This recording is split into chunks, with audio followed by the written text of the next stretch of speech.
تو شام تک کوئی شیطان کوئی جادوگر کا جادو اس کے قریب بھی نہیں پھٹکے گا. تو یہ فل سیکورٹی ہے. جادو ہو گیا ہے, کسی نے بندش ڈال دی ہے, کسی نے یہ کر دیا وہ کر دیا.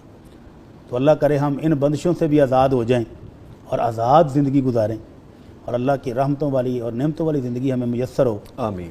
تو نبی رحمت صلی اللہ علیہ وسلم کا ایک خوبصورت وظیفہ ان بندشوں کو دور کرنے کا. پہلی بات تو یہ ہمارے ناظرین کو ذہن میں رکھنی چاہیے کہ ہر بندہ جس کو کوئی تکلیف ہے, کوئی پریشانی, کوئی مشکل, کوئی رزق میں کمی, تو اس پر جادو ہی نہیں ہوتا. یہ ایسے خام خواہ ذہن نہ بنا لیں کہ مجھ پر جادو ہی ہے.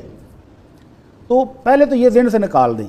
اس کے بعد اگر واقعی کوئی پرابلم ہے تو نبی رحمت صلی اللہ علیہ وسلم کا یہ خوبصورت وظیفہ کریں, یہ دعا پڑھیں, تو انشاءاللہ اس سے اس کا علاج ہو جائے گا. بلکہ میں نے تو اپنے معالجین کو بھی سنا کہ بہت بڑے جادوگر جن کا دعویٰ تھا کہ میں آپ کو جن کے ذریعے یہ کر دوں گا وہ کر دوں گا, وہ کہتے ہیں میں نے کہا تو کر کے دکھا. اور میں نے یہی وظیفہ صبح کیا ہوا تھا, مجھے اطمینان تھا کہ نبی رحمت صلی اللہ علیہ وسلم کی گارنٹی مجھے حاصل ہے, مجھے کوئی پرواہ نہیں, تو کر اپنا جادو دکھا. کہتا ہے وہ کچھ نہیں کر سکا, ناکام ہو گیا. اور جادوگر بعد میں کہتے ہیں یار آپ نے کیا کیا ہوا تھا, آپ پر میرا جادو نہیں چلا. ان کا بس جا تو اب. تو وہ وظیفہ ہم بتانے لگے ہیں. وہ وظیفہ کیا ہے؟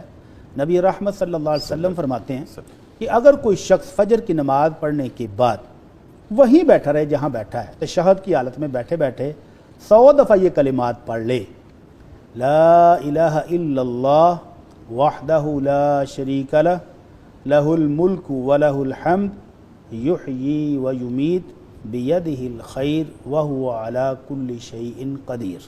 مختصر سے کلمات, یہ پہلے بھی کئی دفعہ گزر چکے ہیں کئی طریقے سے. جی 100 دفعہ یہ کلمات پڑھنے والا, ایک تو اللہ کے نبی صلی اللہ علیہ وسلم فرماتے ہیں کہ اس روز اس سے بڑھ کر افضل عمل کرنے والا کوئی بندہ نہیں ہوگا الا یہ کہ کوئی بندہ یہی کلمات 100 سے زیادہ پڑھ لے.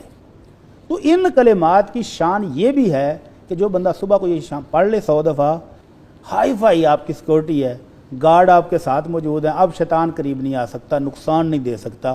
تو جن دوستوں کو یہ وہم ہو, جن کو یقین ہو کہ ہم پر کچھ کیا ہے کسی نے, تو وہ اس کو معمول بنائیں.